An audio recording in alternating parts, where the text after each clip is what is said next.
Bonjour à toutes et à tous. J'ai un homme, deux hommes. Je m'appelle Béatrice Hérault.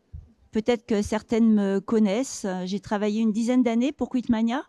Et puis, je suis maintenant à mon compte et de temps en temps, je propose des modèles pour la maison d'édition. Donc, c'est peut-être là que vous rencontrez mon nom.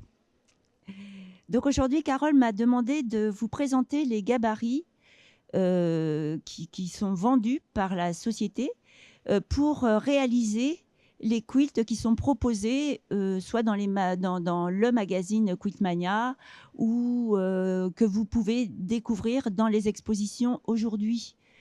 Ce sont des kits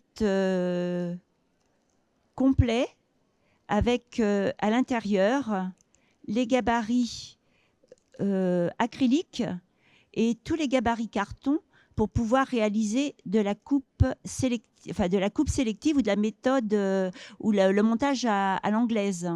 Hein, vous connaissez le montage à l'anglaise? Les Australiennes pratiquent énormément. Donc ça, c'est le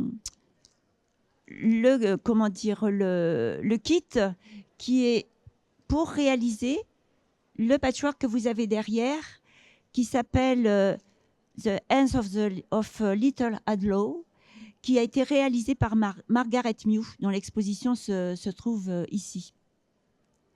Voilà. Alors, il y a toute une gamme de gabarits. À vous de les découvrir sur le stand, parce que je ne vais pas tous vous les présenter là. Mais vous avez ici différents modèles, différents styles, et soit des reproductions, soit des plaids ou des patchworks d'artistes connus chez Quiltmania. Je vais surtout vous parler du quilt qui s'appelle Mary Gibbs, qui est exposé sur le stand de Quiltmania.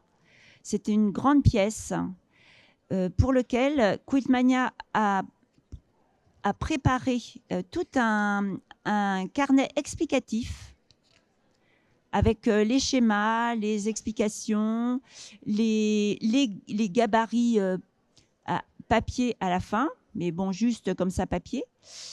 Et Quiltmania a également donc les gabarits pour le réaliser, donc, dont je vais me servir tout à l'heure, et toute une pochette de gabarits carton pour la réalisation pratiquement totale du quilt. Vous avez là, à ma droite, deux copies qui ont été réalisées de ce quilt, deux copies qui ont été réalisées par Laurence et Séverine de chez Quiltmania, dans des tons complètement différents du coup. Là, je pense que c'est Séverine qui a pris plutôt des tons un peu éteints, donc qui donne un rendu plutôt ancien. Et Laurence, qui elle a utilisé des tissus plus flashy et qui fait quelque chose qui rend déjà quelque chose de plus moderne. Donc c'est vraiment chacune qui en fonction des tissus qu'elle utilise, qui va donner un côté moderne ou ancien au résultat final. Voilà, donc je vais vous montrer, je vais vous expliquer un petit peu comment on se sert de ces gabarits. Alors, ces gabarits, naturellement, sont acryliques. Donc, je vais les poser sur la table, vous allez y voir plus clair. Donc, vous avez les gabarits acryliques. Donc, les gabarits, si je reprends le modèle ici, cette forme-là, que l'on retrouve ici sur toute la partie centrale du plaid, les carrés, et puis les losanges et les triangles qui vont constituer toute la bordure finale, et ainsi que les ronds d'ailleurs. Les petits ronds qui sont, eux, de matière plus souple.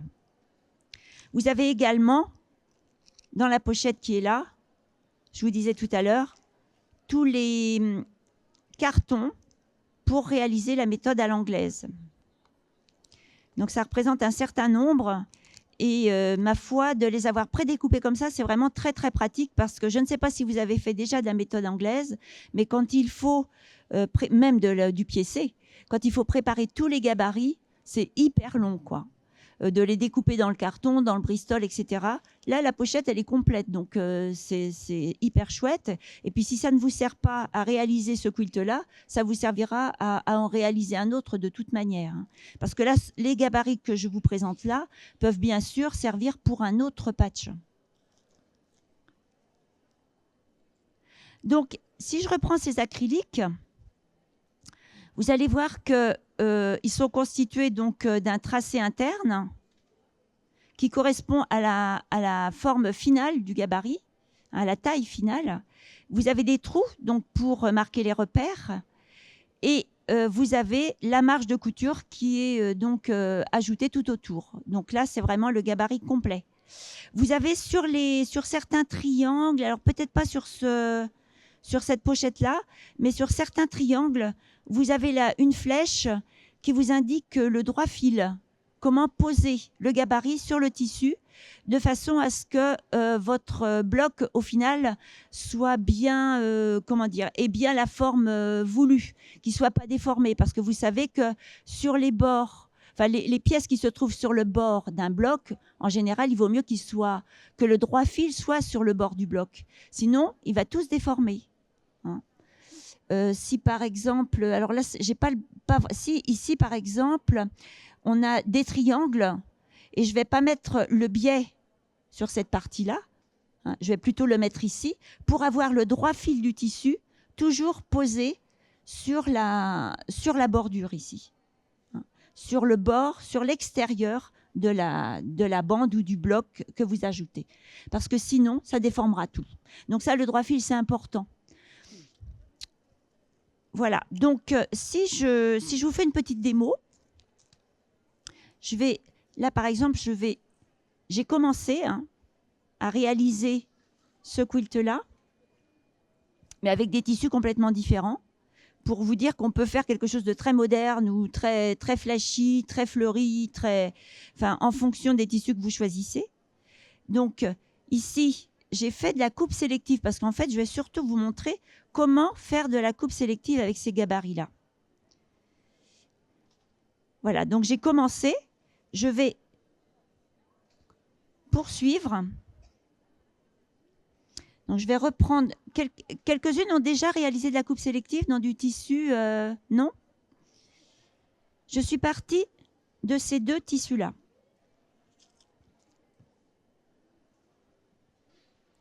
Donc des arabesques sur un, et puis sur l'autre plutôt un fleuri. J'ai choisi mon tissu en fonction, parce que je voulais justement des motifs qui se répétaient. Donc, par exemple, pour faire cette forme-là, je vais toujours poser mon gabarit de la même manière sur le tissu pour, au final, avoir un autre motif qui se crée lors du montage. Je ne sais pas si vous voyez bien là ce que je veux faire. Oui? Donc, je prends cette plaque de coupe là, de chez Clover qui est super. Pour l'instant, je vais me servir de la partie plutôt papier de verre pour poser mon tissu dessus. Le papier de verre, vous savez, tout agrippe le tissu, si bien que lors du tracé, rien ne bouge, ni gabarit, ni ça, c'est très pratique. Donc, vous pouvez avoir un papier de verre tout simple, une feuille de papier de verre toute simple près de vous. Donc là, je vais poser mon gabarit exactement de la même manière. Donc, j'avais mis la fleur. Je vais la prendre là. J'avais mis ma fleur comme ça. Donc là, je repère, mais je préfère aller faire mes repères à l'envers. Là, je vois la fleur, vous la voyez aussi. Donc, je pose mon gabarit de la même manière, comme ça. Voilà. Je trace le pourtour. Donc, comme c'est de l'acrylique et que c'est rigide, donc ça, c'est pratique. Je fais des repères pour la forme finale du gabarit.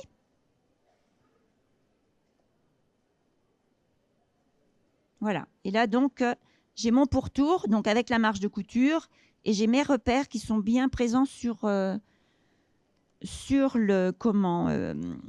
l'arrière du tissu. Là, je vais prendre un gabarit que je vais poser. Alors, j'ai oublié ma colle. C'est du direct. Hein. Par contre, la colle, si je la trouve.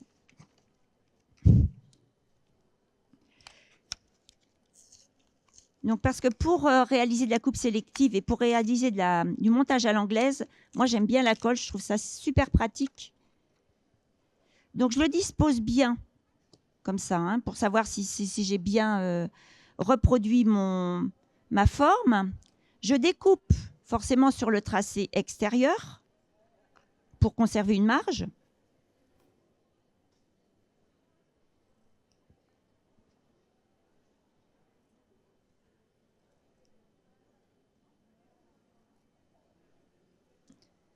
Voilà.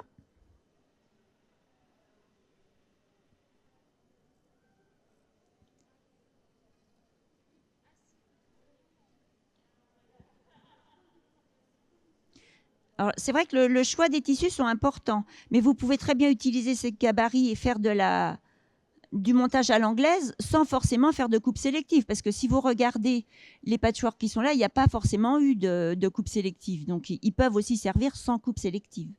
Donc, une fois que j'ai fait ma découpe, je pose mon gabarit. Je prends mon stick de colle, donc spécial tissu, et je vais venir déposer de la colle sur le pourtour. Et là, je rabats la marge sur le carton.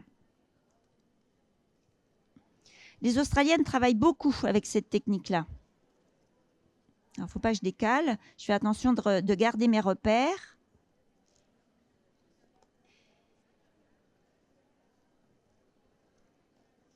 Je fais ça tout autour.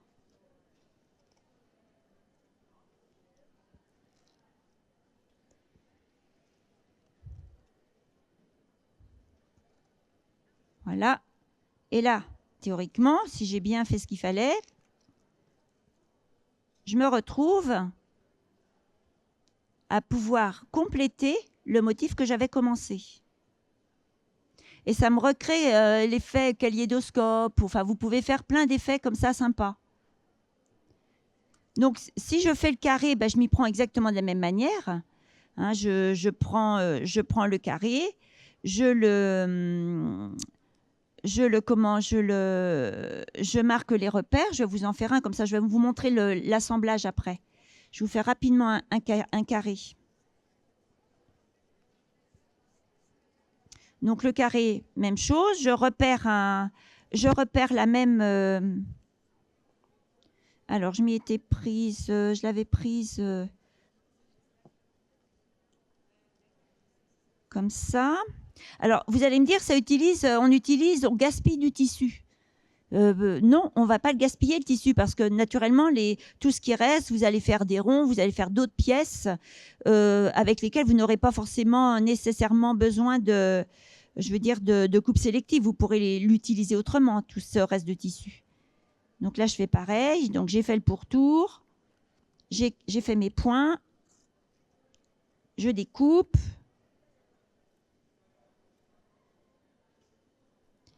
Alors, lorsque vous faites de la coupe sélective, vous pouvez aussi alterner les motifs. C'est-à-dire que j'aurais très bien pu mettre un motif spécifique ici et en mettre un autre là pour créer encore autre chose.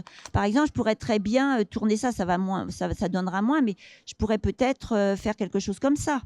Ça donnera aussi un autre effet. C'est jouer avec les tissus. C'est ça qui est intéressant, en fait. Et ce qui est super aussi, c'est qu'on ne sait pas vraiment ce que ça va donner au final. On pose, on dispose, et puis on se décide, quoi. C'est ça qui est chouette. Moi, j'aime bien. Donc, je découpe mon carré.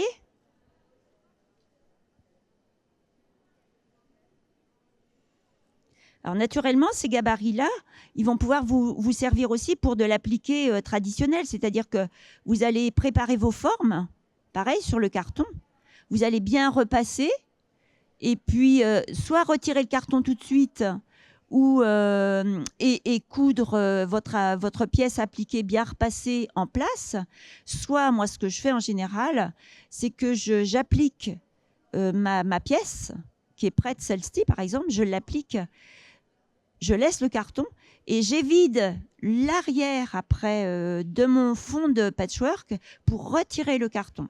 On peut faire ça aussi. Sur l'appliqué, de toute façon, il y a toujours plein de choses à dire. Hein.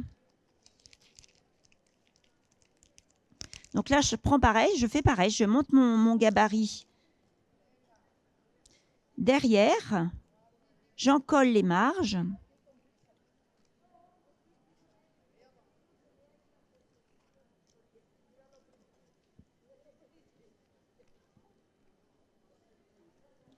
C'est hyper pratique avec la colle. Hein. Certaines font du bâti. Moi, j'avoue que je suis très colle, moi. Voilà. Donc, je peux redisposer je peux remettre en place mon motif. Et ça va me donner quelque chose comme ça, au final. C'est sympa. Alors, pour assembler ces pièces, eh bien, je vais par exemple, alors, ce patchwork-là,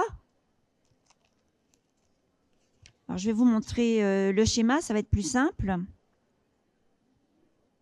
Je ne sais pas si vous le voyez sur le livre. Alors, je suis jamais douée, moi, avec ça. Alors, en fait, il est réalisé, il est monté en ligne, voyez. Donc, ça correspond, la première ligne, là, ça correspond en fait à ce que j'avais réalisé ici et ce que j'ai commencé à réaliser là. La deuxième ligne, ben ce sont ces formes-là qui vont venir s'incruster entre la première ligne et la troisième ligne, en fait, qui sera identique, alors il faut que je tourne, qui sera identique à ma première ligne. Vous voyez, vous comprenez le montage de ce patch-là, hein? Celles qui font du patchwork, c'est facile à comprendre. Donc, en fait, voilà. J'ai fait cette première ligne, j'ai réalisé la deuxième ligne qui est en attente et je vais pouvoir commencer à assembler les parties de la troisième ligne. Donc, je vais vous montrer comment je réalise, comment je couds les pièces entre elles, en fait. Donc là, je vais prendre ces deux pièces-là. Donc, alors, je vérifie avant qu'elles soient bien posées. En fait, on a toujours les mêmes. Hein. On a toujours les mêmes. Elles sont toujours mises en même sens. Donc là, je les repositionne. Voilà. Donc, je vais pouvoir prendre ces deux pièces-là. Je les mets endroit contre endroit, bord à bord. Les angles superposés. Et vous prenez un fil. J'ai fait un nœud que je glisse derrière, là, dans la marge sous la marge de couture pour qu'il ne soit pas visible. Voilà. Je vais joindre mes deux angles là. Alors, je les mets endroit contre endroit parce que ce point-là se verra pratiquement pas. Sauf que si vous faites envers contre envers, ça veut dire que vous faites votre point sur l'endroit, du coup, et il sera visible et ce sera laid. Enfin. C'est préférable, enfin, ce sera laid. C'est pas le terme qui convient. Ce sera surtout visible et ce n'est pas forcément ce qu'on recherche. Alors là, je fais comme un point de surjet. En fait, je glisse, j'attrape juste le haut sans attaquer le carton, bien sûr. J'attaque le bord, la tranche de la pièce, là, du tissu, et je fais un point comme ça, un point de surjet. D'un bord à un autre, d'un angle à un autre.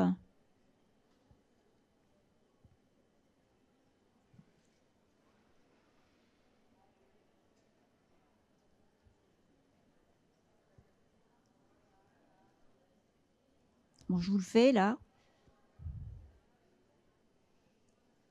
pour vous montrer un petit peu ce que ça va donner après.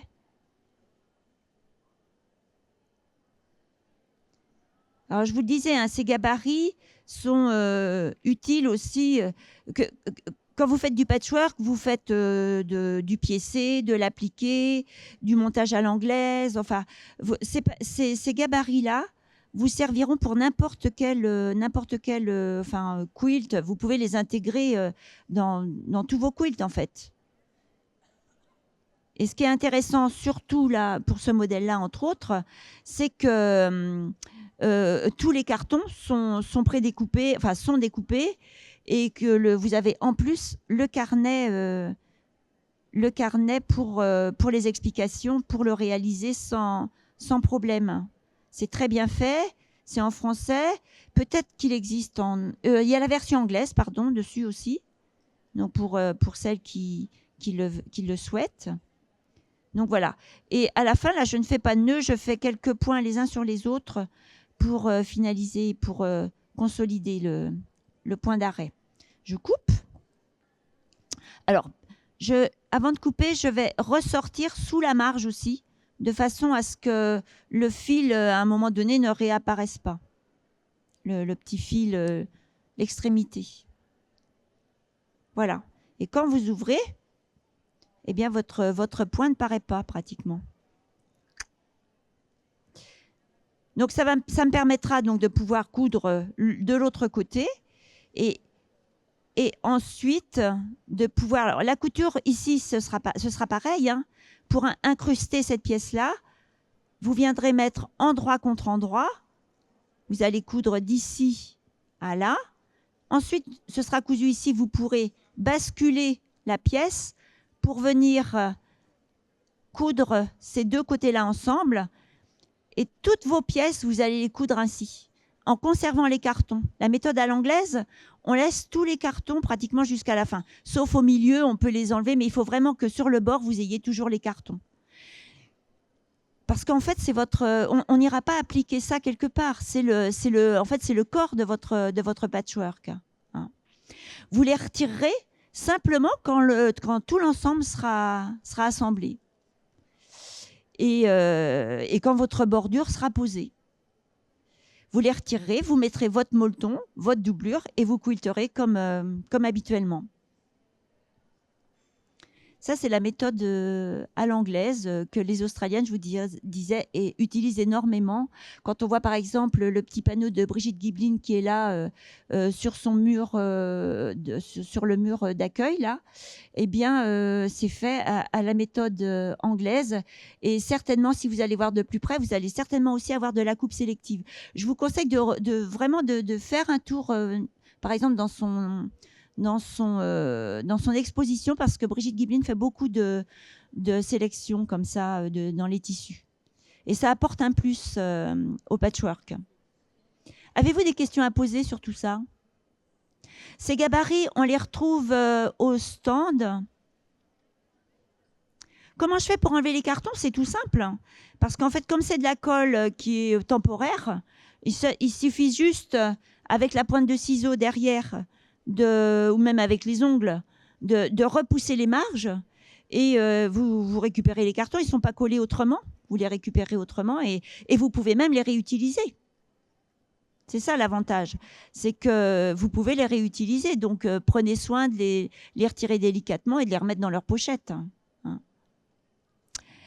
Vous trouvez tous ces gabarits-là sur le stand D01, donc chez Quiltmania. Les tarifs, vous verrez ça avec eux. Si vous avez des questions, n'hésitez pas autrement. C'est bon?